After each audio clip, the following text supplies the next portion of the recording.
Hello, I'm Jordan Midler and you're watching VGC's video review of Ghost of Tsushima Director's Cut for the PlayStation 5. When it first debuted in the final months of the PlayStation 4's reign as Sony's main console, Ghost of Tsushima felt in many ways like a tribute to the generation that it was drawing to a close. Having followed an almost unparalleled run of exclusive hits for the Blue brand, Ghost of Tsushima's incredible visuals, engrossing storytelling and enjoyable combat were somewhat held back by an open world formula that many have grown tired of. Now, almost a year and 1 month to the day of its original release, the Ghost of Tsushima Director's Cut arrives on PlayStation 5, bringing with it new content in the form of Iki Island and other features that take advantage of the leap in hardware, such as 3D audio, visuals targeting 4K at 60 frames per second, and DualSense integration.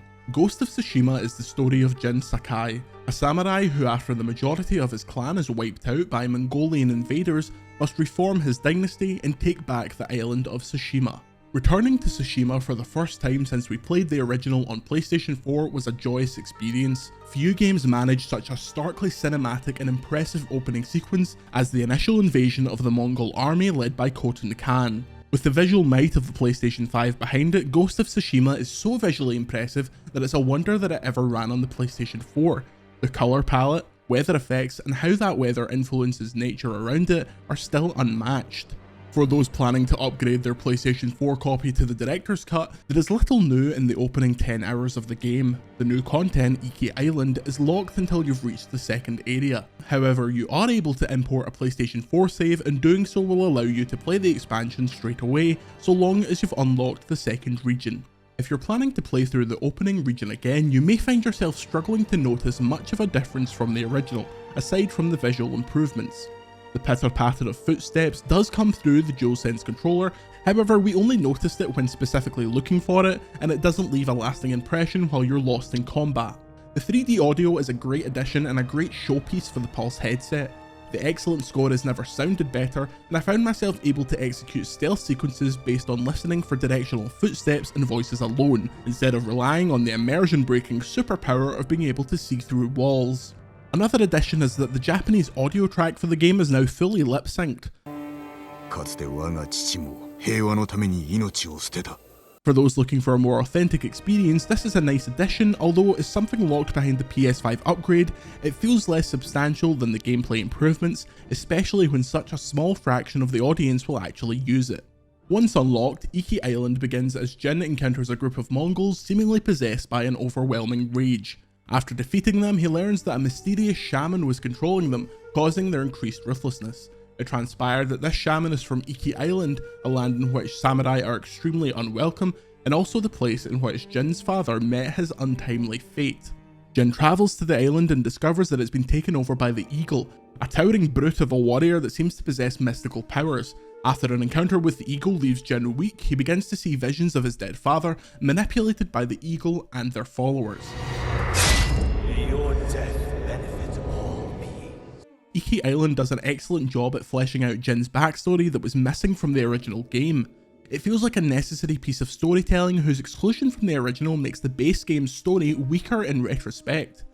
Instead of hailing Jin's father as a hero and positioning Jin's journey as a mission to walk in his shoes, the expansion repaints his father as a brutal colonizer, someone who destroyed homes and murdered families.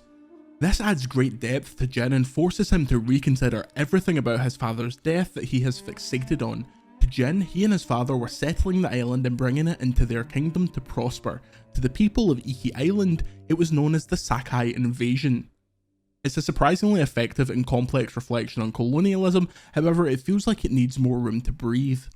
The main story missions in Iki wrap up in around 6 hours, and while there is plenty of side content to engage with, such as an adorable new animal sanctuary minigame,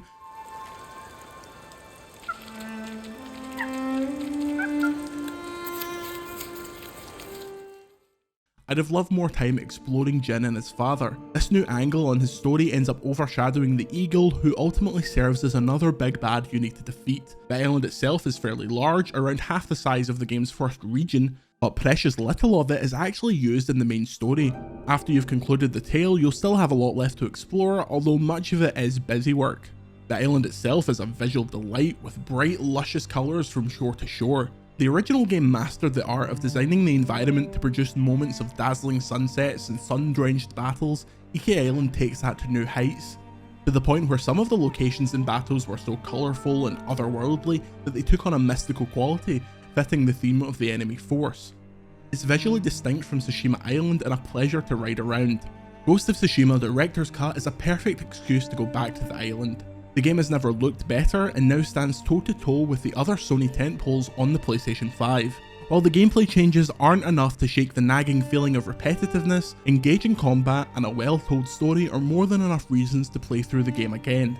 Iki Island is a visual treat whose story adds many layers to Jin's character that feels so essential it makes us wonder how they were ever cut from the original game. Completing every objective on the island will take you some time, but if you're only interested in the main story, your time on Iki Island may be briefer than expected.